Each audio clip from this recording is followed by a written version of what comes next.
ഇവിടെ ഇവിടെ doctor P Sarin അവിടെ നിന്ന് ഇറങ്ങുമ്പോൾ അദ്ദേഹം IT സെല്ലിന്റെ കൺവീനറായിരുന്നു.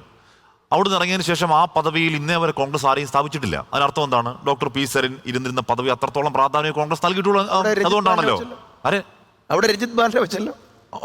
അതെപ്പോഴാണ് വെച്ചത്? സരിൻ ആരാ ഞങ്ങൾക്ക്? അല്ല, ഞാൻ പറയുന്നത് സരിൻ മാത്രമാണ് ഇന്ത്യൻ നാഷണൽ കോൺഗ്രസിൽ ഇതെല്ലാം കൈകാര്യം ചെയ്യാൻ അതീവ വിദഗ്ധനായിട്ടുള്ള ആളുകൾ മാത്രമേ ഉള്ളൂ എന്നാണ് നിങ്ങൾ കരുതിയത്? അല്ലല്ല, നിങ്ങൾ അങ്ങനെയാണോ ഈ കോൺഗ്രസിനെ കുറിച്ച് കണ്ടത്? അല്ല, ഡോക്ടർ പി സരിൻ അവിടെ നിന്ന് ഇറങ്ങി. അവിടെ നിന്ന് ഇറങ്ങിയതിന് ഇറങ്ങാൻ കാര്യം എന്താ? അല്ല, അവിടെ നിന്ന് ഇറങ്ങി. ഒരു മിനിറ്റ്, ഈ ചെറുപ്പക്കാരനെ കുറിച്ചുള്ള ഞങ്ങളുടെ പ്രതീക്ഷ എന്താ? എന്താ? ആയിരക്കണക്കിന് ചെറുപ്പക്കാർ, ആയിരക്കണക്കിന് ആളുകൾ ഇദ്ദേഹം പറഞ്ഞത് കേട്ടുകൊണ്ട് പോസ്റ്റ് ഇട്ടവരുണ്ട്. ഇടതുപക്ഷത്തിന്റെ കേസുകൾ പ്രതിയായപ്പെട്ടവരുണ്ട്. ഇദ്ദേഹം പറഞ്ഞു കൊടുത്ത വാചകങ്ങൾ അതേപടി പോസ്റ്റ് ഇട്ടതിന്റെ പുറത്ത് പിണറായി വിജയനെതിരായി, CPM-നെതിരായി, ഇടതുപക്ഷത്തിനെതിരായി ഗൾഫ് രാജ്യങ്ങളിൽ ഇരുന്ന് പോലും പോസ്റ്റ് ഇട്ടുകൊണ്ട് കോൺഗ്രസിനെ ശക്തിപ്പെടുത്താനാണ്, ഐക്യജനാധിപത്യം വേണ്ടി ശക്തിപ്പെടുത്താൻ സരിൻ എന്ന് പറയപ്പെടുന്ന ഞങ്ങളുടെ ചീഫിനെ കൃത്യമായി അനുസരിച്ചുകൊണ്ട് ഇട്ടവരുണ്ട്. അവരിന്നും കേസുകൾ പ്രതിയാണ്. ഇദ്ദേഹത്തിന് എന്താണ് ഈ പാർട്ടി കൊടുക്കാത്തത്? ഇദ്ദേഹത്തിന് എന്തായിരുന്നു പാരമ്പര്യം? ഇദ്ദേഹം നിയമസഭയിൽ മത്സരിച്ച ആളല്ലേ? ഇദ്ദേഹം പഞ്ചായത്തിൽ മത്സരിച്ച ആളൊന്നുമല്ല. ഇദ്ദേഹം നിയമസഭയിൽ മത്സരിക്കുമ്പോൾ ഇദ്ദേഹത്തിന് എത്ര കൊല്ലത്തെ പാരമ്പര്യമുണ്ട്? ഈ പാർട്ടിക്ക് വേണ്ടി അടികൊണ്ടവരും വെടികൊണ്ടവരുമായിട്ടുള്ള എത്ര പേരുണ്ട് ഇവിടെ? ഈ പാർട്ടിക്ക് വേണ്ടിയിട്ട് രായും പകലും കഷ്ടപ്പെട്ടവർ, ജയിലിൽ കിടന്നവർ. എന്താണ് സരിന്റെ ത്യാഗം? സരിൻ IAS ഉപയോഗിച്ചുകൊണ്ട് തിരിച്ചു വന്നു. ഒരു നല്ല ചെറുപ്പക്കാരൻ നമുക്ക് കിട്ടിയെന്ന് വിചാരിച്ചു. അദ്ദേഹത്തിന് യൂത്ത് കോൺഗ്രസിന്റെ ഭാരവാഹിയാക്കി.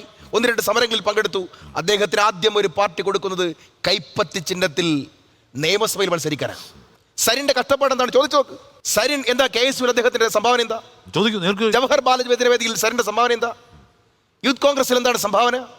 സരിൻ ഈ പാർട്ടിക്ക് വേണ്ടിയിട്ട് അടികൊണ്ടവരാണോ? ഞാൻ പറഞ്ഞത്, ഈ പാർട്ടിക്ക് വേണ്ടി ഒരു ത്യാഗവും ചെയ്യാതിരിക്കവേ ഒരു ഇന്റലക്ച്വൽ കപ്പാസിറ്റിയുടെ പുറത്തൊരു പയ്യൻ ഞങ്ങളിലേക്ക് വരികയാണ്. ദൈക്ഷണിക കപ്പാസിറ്റി ഉള്ള ഒരാൾ വരുമ്പോ അദ്ദേഹത്തെ നമ്മൾ പ്രോത്സാഹിപ്പിക്കുകയാണ്. അദ്ദേഹത്തിന്റെ മറ്റൊരു കാര്യം നമുക്ക് അത് യൂത്ത് കോൺഗ്രസിന്റെ സ്റ്റേറ്റ് ഭാരവാഹിയാക്കുന്നു. അദ്ദേഹം സമരങ്ങളിൽ പങ്കെടുക്കുന്നു, ലാത്തി ചാർജുകൾക്ക് വിധേയനാകുന്നു. അദ്ദേഹത്തിന് ആദ്യം കൊടുക്കുന്ന സീറ്റ് ഒറ്റപ്പാലം നിയമസഭാ സീറ്റാ. ഞാൻ നിയമസഭയിൽ മത്സരിച്ച് തോറ്റ ആളാണ്.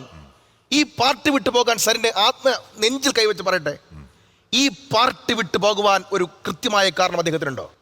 ഇനി ഒറ്റപ്പാലം സീറ്റ് അദ്ദേഹത്തിന് ഫേവറബിൾ അല്ലെങ്കിൽ മറ്റൊരു സീറ്റിലേക്ക് മാറാമല്ലോ. പാലക്കാട് ഉപതെരഞ്ഞെടുപ്പ് മാത്രമാണോ അവസാനത്തെ ലോകം? അങ്ങനെയാണോ?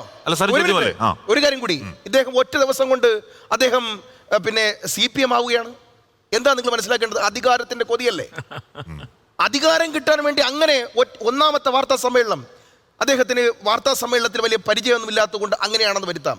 രണ്ടാമത്തെ വാർത്താ സമ്മേളനത്തിന് മുമ്പ് അദ്ദേഹം പറഞ്ഞെന്താ? ലെഫ്റ്റ് അടിക്കില്ല, ലെഫ്റ്റിലേക്കില്ല. പറഞ്ഞു തീർന്നതിന് മുമ്പ് അദ്ദേഹം പറഞ്ഞ വലിയ താത്വികമായ അവലോകനം. ഒരു താത്വികമില്ല. പാലക്കാട് മത്സരിക്കാൻ ആഗ്രഹിച്ചു.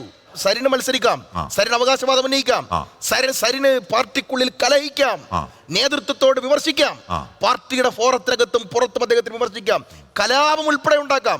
പക്ഷേ നേതൃത്വം വിളിച്ചു വരുത്തി ഒന്ന് കേട്ടാൽ, ഒന്ന് സമാശ്വസിപ്പിച്ചാൽ, അടങ്ങ് സരിനെ, നിനക്ക് ഇനിയും അവസരമുണ്ടല്ലോ, അല്ല എനിക്ക് സീറ്റ് മാറ്റിത്തരണം, അതും പരിഗണിക്കാം, എല്ലാം പരിഗണിക്കാമെന്ന് പറഞ്ഞുകൊണ്ട് ഒരു നേതൃത്വം AICC-യുടെ തലപ്പത്തുനിന്ന് വിളിച്ചില്ലേ ചോദിച്ചോക്ക്? പ്രതിപക്ഷ നേതാവ് വിളിച്ചിട്ടില്ലേ ചോദിച്ചോക്ക്? ആശയപരമായിട്ടുള്ള പോരാട്ടം ഇതിലേക്ക് നടത്തണം. നിവർത്തിയില്ലെങ്കിൽ അത് പൊതുസമൂഹം പറയും, പുറത്തിറങ്ങുമെന്ന് പറയും. ഉണ്ടായോ?